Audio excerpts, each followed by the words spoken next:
Packing up your home can seem daunting, but with a few helpful tips, you can ensure your items are safe and secure. CT Moving and Storage is here with 7 essential packing tips to help protect your belongings. Number 1, pack dishes on their side. Always pack dishes vertically to minimize the risk of breakage. 2, layer the bottom of each box. Start with a few layers of packing paper at the bottom of each box for added cushioning. 3, tape securely. Always tape the bottoms and tops of your boxes to keep them secure.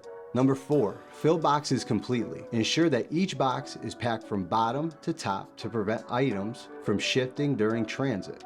5, label clearly. Properly label each box with its contents in the room where it should go in your new home. Number 6, start early. Don't wait until the last minute. Aim to pack non-essential items at least 1 to 2 weeks before your move. 7, pack essentials separately. Keep your daily essentials like coffee makers, keys, chargers, and personal items unpacked until the last moment. Following these tips will help keep your items safe and make your move much smoother. At CT Moving and Storage, we're dedicated to making your move stress-free. Need help with packing? Give us a call today. CT Moving and Storage, moving Connecticut families for over 50 years.